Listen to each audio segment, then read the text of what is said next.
Hello, Anima-saurus world, and thank you for joining me for another Anima-saurus interview. Today, I'm very lucky to have connected with Paul Lalo, who's a key member of the Australian industry. Thanks for joining me, Paul. Thanks for having me, Kim. Great to be here. Just for anyone who's actually never sat down and talked to you before, do you want to just give people a bit of an idea about who you are and what you sort of do now? Sure. Yeah. I've had an interesting journey in the industry, done many different things, but let's say right now that I'm part studio owner, part involved in industry with Ozanimate, which we're gonna talk about. Yeah, I've been involved in different things. I've been a teacher, a student, obviously, freelancer, and now I run a studio called Soy Milk Studio together with my partner Jenny. And we've been doing that for 8 years, basically doing a mix of stop motion and 2D for commercial work, motion design, brand work, that kind of thing. Cool. All right. Well, let's go all the way back from when you started. What sort of got you interested in animation to actually pursue that as something that you'd like to start doing? Yeah, it's interesting. I sort of fell into animation. My dad is an illustrator, my mom is a teacher. So I've always been into drawing. We moved around in different places. I've lived in different countries. I'm French originally, but lived in the Middle East and New Zealand, New Caledonia, and then Australia. I'm now back in France, yeah, I've always loved drawing, and I guess my path would have been illustration, but as any child will tell you, they don't want to do exactly what their dad is doing. I wanted to do something connected to drawing, but I didn't want to be like a starving artist. So I looked at animation as a way to be more commercially viable. Um, I actually I remember I saw a making of documentary. It was on the French TV about a feature film in 2D, and I just loved it, like the behind the scenes and seeing people were drawing for a living and making things move. And so I got sort of curious. And back then I was in New Caledonia, so I looked up at animation schools. And at the time, I didn't know that some of the best schools were in France. I could have gone to like Gobelin, Yeah. those places, but I had no idea they existed. So, like I said, I sort of fell into animation. But I ended up at Griffith Film School at the Queensland College of Art in Brisbane, which was in hindsight a really great program. Like, made some really good friends, and it was really cohesive and very good vibe. And yeah, that's where my animation sort of journey started, and got into animation. So slowly sort of discovered it, and then fell in love with it, and now it's sort of my passion. Yeah. Oh, another Queenslander. Wow, there's so many people who seem to Yeah. start off here in Queensland with that. So were you in Queensland a long time before you went to the Griffith School, or was it No, some? I've Yeah, so I moved to Brisbane to start studying. So in 2004, I just moved, and then I think like a week after was my first week. So A great way to pick up Queensland. It's like, here's Queensland. yeah, Okay, let's get into it. uh, exactly. Yeah. yep. So did you, after you'd done your course, you said you found it a fairly a fairly solid course that went through and it gave you a good introduction to everything. Did you hang around Brisbane long after that, or would you? Yeah, quite a bit. I've stayed for maybe 7 years. What happened was this was 2004, 2008. So I did one extra year of honors, which was great because I got to do an internship. So I got some work at a studio in Brisbane. But then that was right about the time where GFC happened, so the global financial crisis. And so a lot of the studios in Brisbane, a lot of game studios at the time, they all closed down. So the studio I was working at, they had me on sort of a part time, and then slowly sort of worked died off. I was lucky though at the time while at uni, I was freelancing already in my second year. So I picked up some freelance clients, and then I jumped into freelancing and then got some teaching work at Griffith. So I taught there for 7 years, sort of casual part-time lecturer and tutor.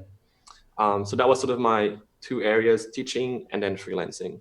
Okay, so the freelancing was able to sustain your interest and your passion for actually creating stuff as well, and then teaching was almost just like being able to bring new people on and enjoy that solid, I guess you'd say, income stream.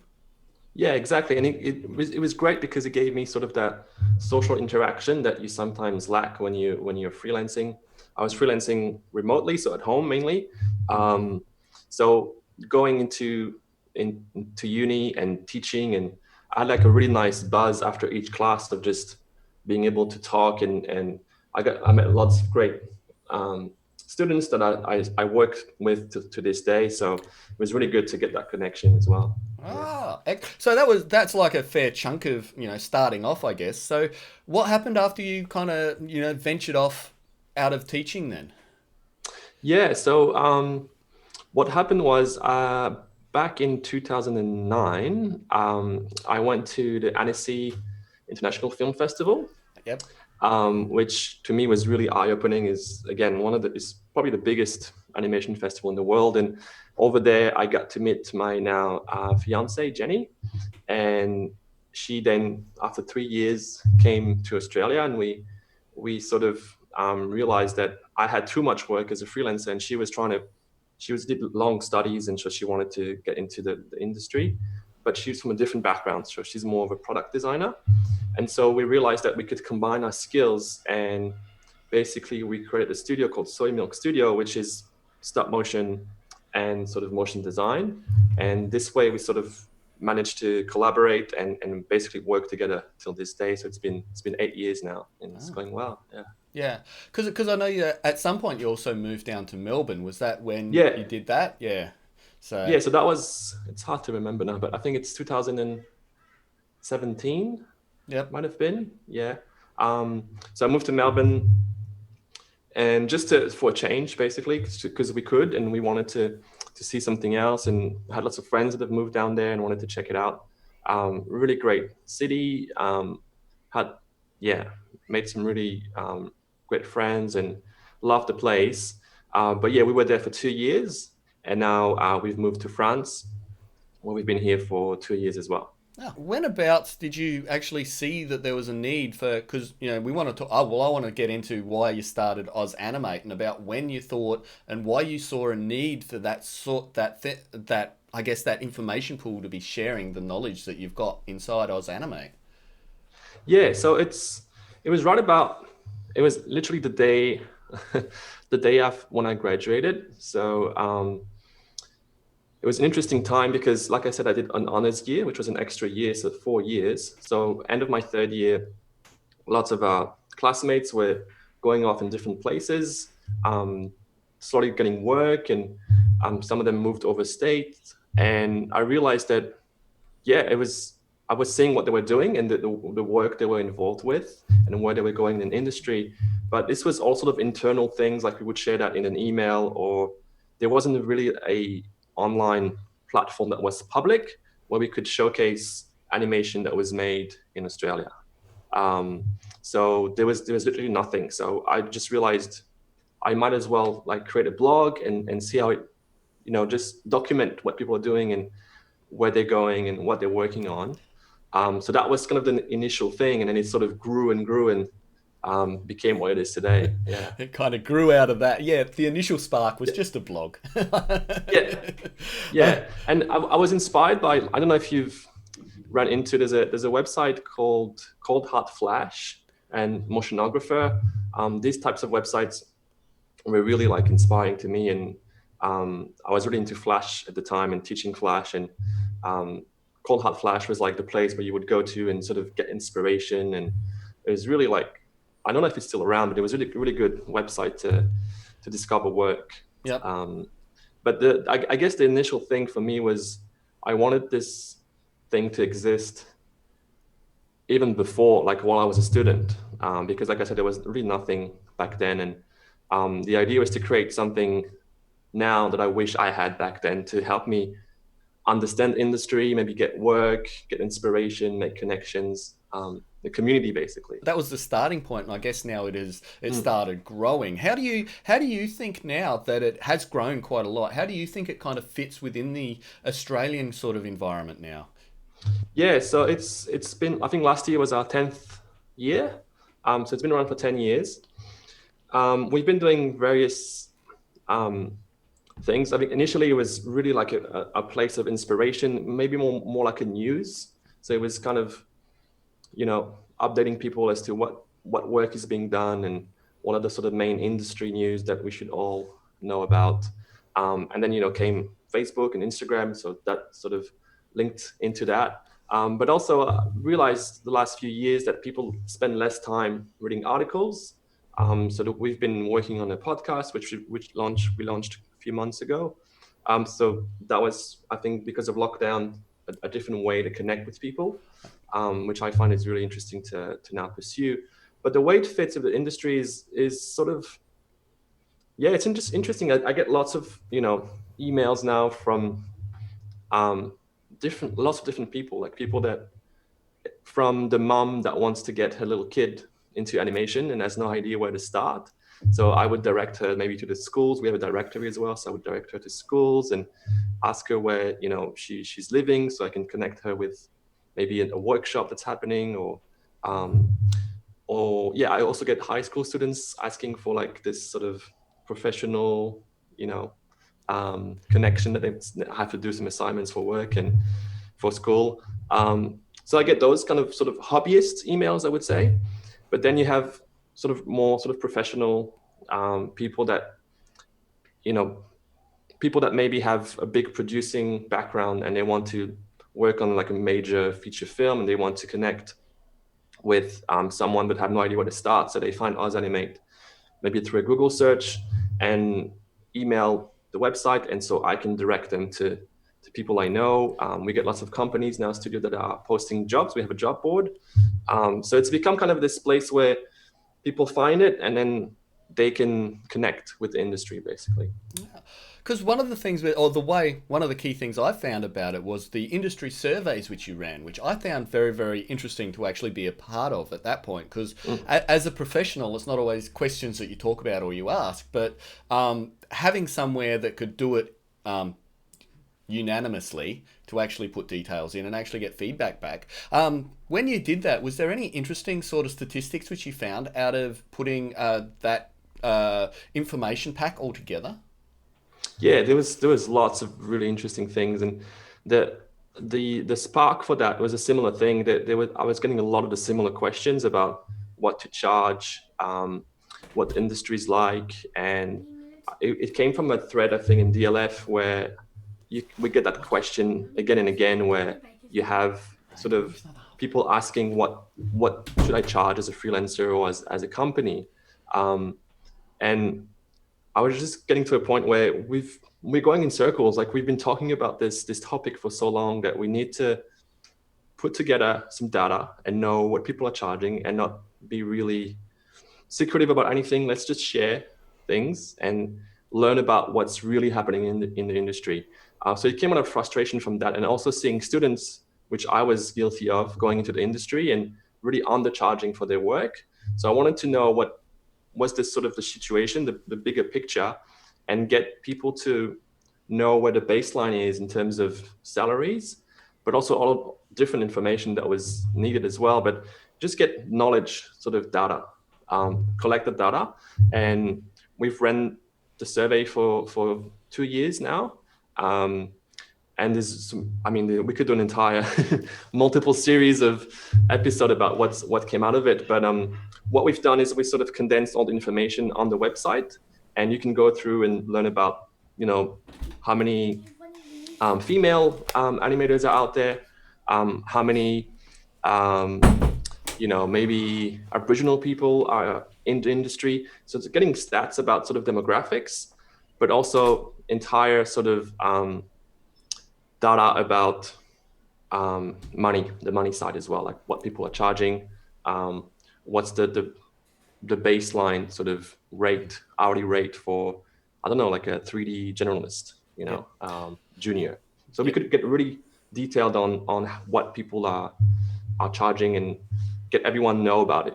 What sort of people did you have participating in that? Did you get a good response when, like the first time that you actually put this survey out, did you get a good response of a lot of people actually going, yeah, I'd like to put in information into that? Yeah, we got a really nice response. I think the first survey was about 700 people replied.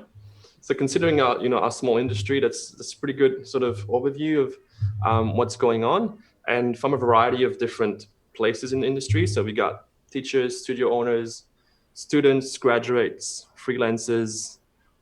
So everyone sort of involved in the industry, and that allowed us to gain a sort of an overview of what was going on.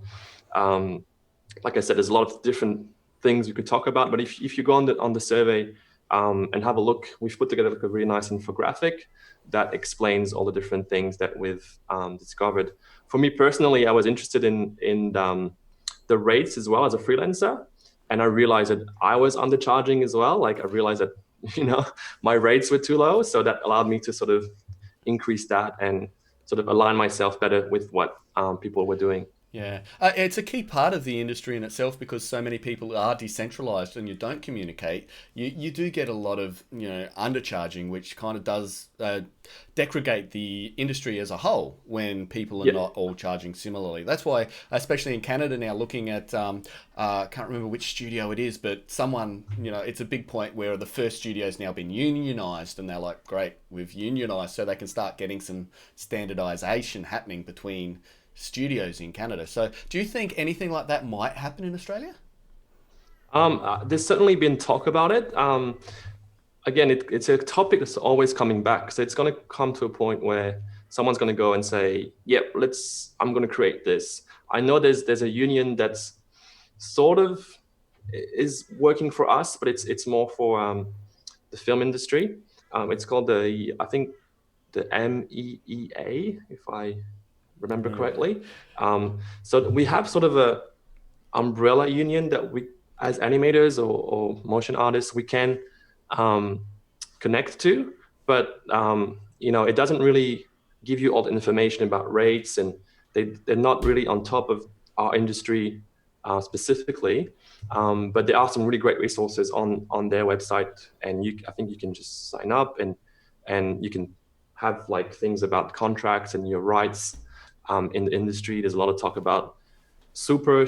Am I allowed to actually claim super from my clients? So these are things that we can grab from them. But that topic of unionizing is something that always sort of comes again and again. So we need to do it at one point. But with Ozanimate, my idea was I'm doing the data stuff. I can collaborate on that with anyone that wants to create something. It could be like a collaboration of maybe, I don't know, DLF or Ozanimate. We could get together and create something that would work.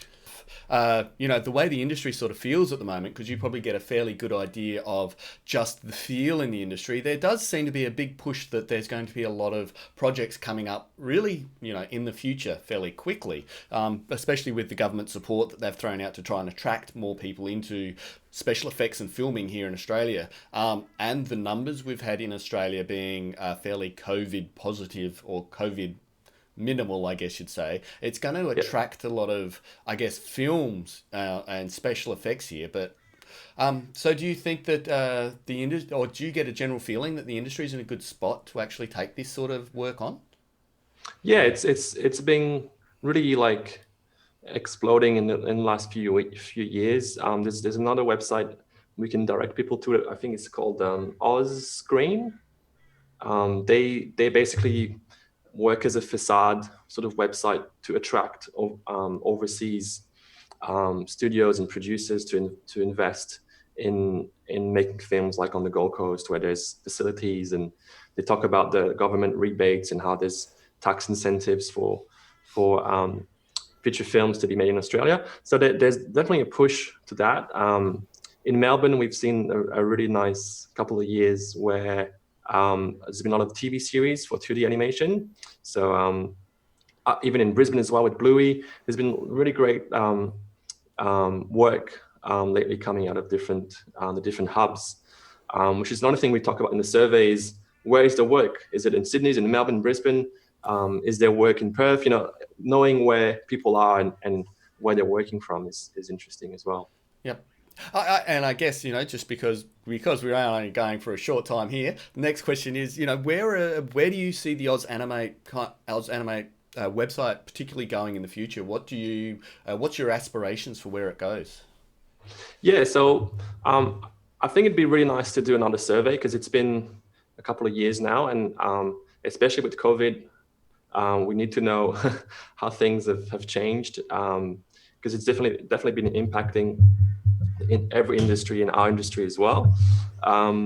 So knowing a little bit more about and about that with another survey would be nice. I think continuing the podcast would be great because I really want to connect with different people, and I should say I'm not by myself. I get contributors that come and write articles. That it's really great.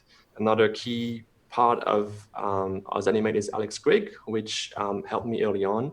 He's in London now, but he's been um, writing articles and doing interviews. So I think it's just continuing the work and keeping it alive, but also getting some of the contributions from anyone in the industry that wants to contribute, because it's all like out of passion. Basically, Ozanimate has always been out of passion. So if anyone wants to be involved more in the industry and wants to make connections and meet people that are professional in the industry, please get in touch, and then we can get you on board, and maybe someone in WA that wants to cover the scene over there. It's such a big country, so we need to have people to different sort of branches of Ozanimate, I would say. Excellent. I'll make sure that there's links to the Ozanimate website in the description below. But thank you, Paul, so much for actually coming in and sharing your story and all the work that you have done behind the scenes to actually bring Ozanimate as a resource to everyone who does work, not only in Australia, but anyone from outside of Australia as well who wants to access it and, be in contact with the industry. So thank you so much for all the work you've done and continue to do. And for anyone who's out there in YouTube world, thanks for actually listening and sharing this journey with us. Until the next time when we're talking to someone new with inside the Australian industry, I'll say bye bye.